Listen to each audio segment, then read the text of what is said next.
Cinema തിയേറ്ററുകളെ കുറിച്ചുള്ള ശരാശരി പ്രേക്ഷകരുടെ അഭിപ്രായം ശരിക്കുള്ള സീറ്റില്ല, മൂട്ടകടി, ഇങ്ങനെയുള്ള തിയേറ്റർ വെച്ചിട്ട് നിങ്ങൾ സമരം ചെയ്തുകൊണ്ടിരിക്കുകയാണ്. അതായത് പ്രേക്ഷകരുടെ നേരെ കൊഞ്ഞനം കുത്തിക്കൊണ്ടിരിക്കുകയാണ്. ആ പറയുന്നത് ശരിയല്ലെന്ന് ഞാൻ പറയാം. കാരണം കഴിഞ്ഞ ദീപാവലി 2 തമിഴ് പടങ്ങളും ഒരു ഹിന്ദി പടങ്ങളും ഓടി. അന്നത്തെ ദിവസം കേരളത്തിലെ ഒരു സെന്ററിൽ ഒരു തിയേറ്ററിലല്ല, പല തിയേറ്ററിലും ഒരു സെന്ററിൽ തന്നെ 3, 4, 5 തിയേറ്റർ ഓടിയിട്ടും എല്ലാ തിയേറ്ററുകളും നിറഞ്ഞൊഴുകി സിനിമ. അല്ലല്ല, നിങ്ങൾ ചുമ്മാ തർക്കിക്കാൻ വേണ്ടി തർക്കിക്കുന്നത്.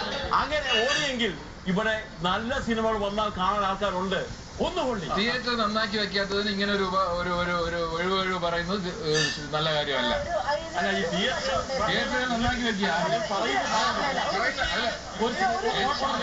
പത്തനാപുരം തിയേറ്ററിൽ കഴിഞ്ഞ ദിവസം ഇന്ത്യൻ റുപ്പി എന്ന് പറയുന്ന സിനിമ ഓടിക്കൊണ്ടിരുന്ന സമയത്ത് അവിടെ പുതിയതാക്കിയിരുന്ന ആ സീറ്റ് കുത്തിക്കേറിയ ആൾക്കാർ.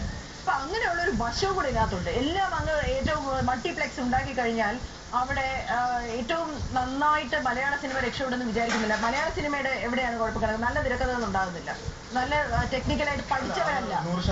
നല്ല സിനിമയാണ് ചോദിക്കാൻ. ഇത് ഡൗൺലോഡ് ചെയ്യും. അപ്പൊ ഇങ്ങനെ ചെയ്യലേ മോനെ എന്ന് ചോദിക്കുമ്പോഴത്തേക്ക് അവർക്ക് നല്ല സിനിമയാണ്. ഇപ്പൊ ഫസ്റ്റ് സിനിമയുടെ ഇന്റർവ്യൂ കഴിയുമ്പോ തന്നെ SMS നമുക്കൊക്കെ എത്ര SMS കിട്ടുന്നത്? ഇമ്മീഡിയറ്റ് ആയിട്ട് നല്ലതാണോ ചീത്തയാണോ? നല്ലതാണെങ്കിൽ ആൾക്കാരെല്ലാം അങ്ങോട്ട് പോകും. ചീത്തയാണെങ്കിൽ ഇന്റർനെറ്റിൽ അവരെ ഇതാണ് യഥാർത്ഥ വിഷയം. അപ്പൊ തന്നെ ഡൗൺലോഡ് ചെയ്ത് കിട്ടും. ഇവര് പറയുന്നത് പൊളിച്ചടിച്ചു തരാം. ഇവർ പറയുന്നു ഇന്റർനെറ്റിൽ ഇത് കാണുന്നതുകൊണ്ട് പ്രേക്ഷകർ വരുന്നില്ല, ടിവിയിൽ സീരിയലിന്റെ മുന്നിൽ ആയതുകൊണ്ട് സ്ത്രീകൾ വരുന്നില്ല. ഒരു മിനിറ്റ്, ഞാൻ പറയാൻ ഇതൊരു പ്രതിസന്ധിയല്ല. ഇവർ പറയുന്നത് കളവാണ്.